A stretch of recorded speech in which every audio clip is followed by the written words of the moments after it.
As at the time of this report, the corpse is yet to be released, as an insider told Channels Television that the police have asked the family members to hold on the burial till proper investigations and post-mortem are carried out.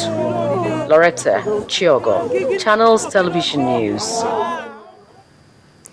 Meanwhile, the Lagos State Commissioner of Police, Mr. Umar Manko, has appealed to residents of Ikorodu to go about their lawful businesses and allow the police authority investigate the issue that led to the killing of their bike rider in the area. Addressing journalists after the State Security Council meeting with the Lagos State Governor, Mr. Babatunde Fashola, at the State Secretariat, Alausa, Mr. Manko said everything will be done to deal with the matter. He, however, reminded the motorbike riders that the law banning them from plying illegal routes is still in force. We appeal to the motorcyclists to allow the law to take its course. They shouldn't take laws into their hands. The residents of Ikorodu should go about their lawful businesses, and there is a law. I want to emphasize there is a law on restriction of motorcyclists in Lagos State, and that law is going to be enforced by the police and other security agencies.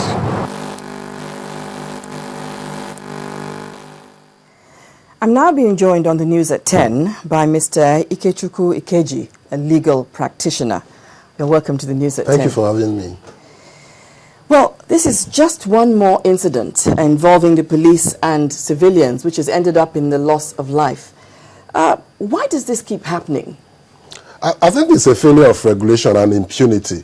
You see, the way the police handle civilians in Nigeria just smells of impunity, because there's hardly punishment for any of their irregular actions. For example, police brutality continues and nobody reacts. Police extrajudicial killings continue and nobody reacts.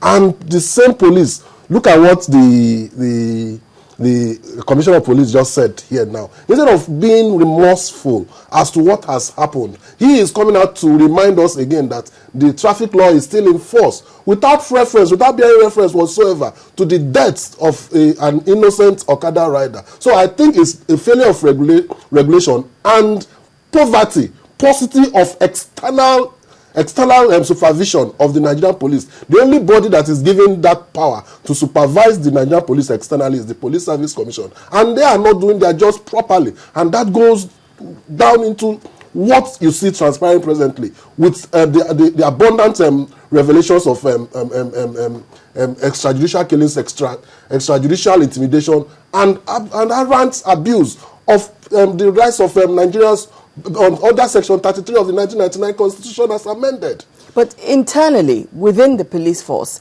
there have been a lot of training sessions that have gone on, especially in recent times, and specifically regarding the use of arms. So does this mean that the training is not effective, or is it defective? Or what is it? We have been having trainings for donkey years as far as we know in Nigerian police force. There has never been a time you won't hear that the Nigerian police is undergoing one form of training or the other. Even when we see people being killed in around disregards to human life, you still hear them talk about training, that they are training themselves. There's no effect whatsoever of this training on the performance of Nigerian police. There's absolutely no effect. What you see happening is just a normal procedure of superiority complex, if you permit that phrase, of security personnel. Once they wear that uniform of security, they feel superior to fellow human beings, and instead of helping fellow human beings, they would assume the role of superior power. If you go to the United States, for example, a policeman will SIR you, S-I-R, will SIR you to jail. It will, humility and respect, ensure that the law and order is effectively carried out. But in Nigerian police, they first of all, they come from the premise, from the position of superiority to fellow citizens. Now, the government is actually aware about these extrajudicial killings. And as a matter of fact, in April this year, the special prosecutor of the International Criminal Court Yes. came to Nigeria to investigate Yes. these accusations. Yes. Now, what other steps can be taken to ensure that these killings don't recur and impunity is contained? First of all, we have to start with the leadership, with the government. There has to be political will on the part of government to correct themselves, so that when they are talking, when they want to instill discipline in the police themselves will bear reference to the fact that the executive has corrected itself, and it will be very difficult for them to disobey the executive. But where you don't have a moral high platform, the moral grounds to correct me, you cannot correct me. Yes, there has been series of killings. For example, the Apple 6 is still hanging on our head. We had even not only the police, the military also are guilty of extrajudicial killing. We have the Baga killings, about 200 civilians. Up till today, the OD killings have had the courts give judgment in favor of the OD people, and nothing has been done by the federal government. In the same vein, somewhere in the Middle Belt, there were also killings, and the court gave judgment in favor of the citizens, and nothing has been done. So the political will is lacking on the part of the government. There's another body, Nigerian Human Rights Commission, which is also empowered under the National Human Rights Commission Act to investigate some of these human rights abuses. But these people are living under the influence of the federal government, and it is very difficult for them to extricate themselves from the overwhelming influence of the federal government, so as to be objective in tackling some of these human rights abuses, especially when you know that they are being paid. So the way forward is for there to be an independent commission made up of civil society groups, especially having lawyers as its nucleus, very independent of the government, to undertake investigations and profile ways of prosecution of any extrajudicial killing or even brutality, police brutality. This is one of the way forward. Thank you so much. Thank you so much. We appreciate your coming on the news at 10. My pleasure. I've been speaking with Mr. Ikechukwu Ikeji, a legal practitioner, about extrajudicial killings in Nigeria. In part 2, after the break, students and parents plead for an end to industrial action by public university lecturers. That's in a moment. Do stay with us.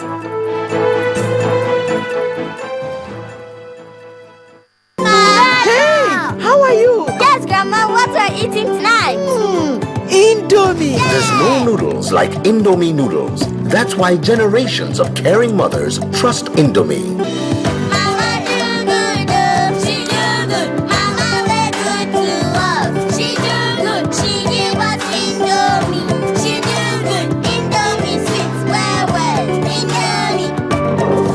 Indomie noodles, tasty nutrition, good for you. When I was younger, my generation ate Indomie regular chicken. But as I grew older, I needed more. And there, Indomie gave me more with the Indomie Super Pack. I grew much older and my appetite got even bigger. And there came Indomie Hungry Man size. I don't know how Indomie manages to fill my stomach every time. Indomie 210 grams, Hungry Man size. You wanted more, you have more. Get it today.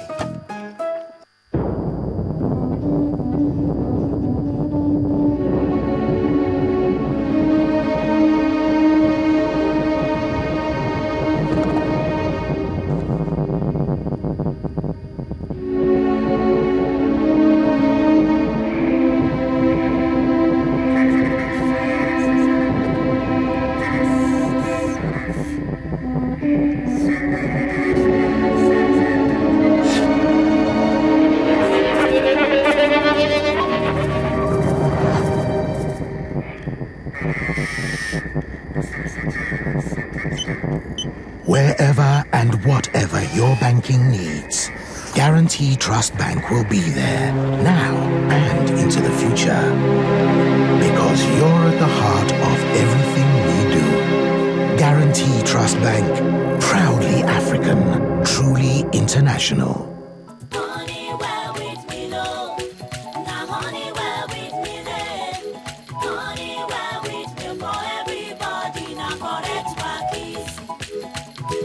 Protein, no. He gets plenty fiber. Beta nutrient there inside only well with no. so you fit enjoy Honeywell with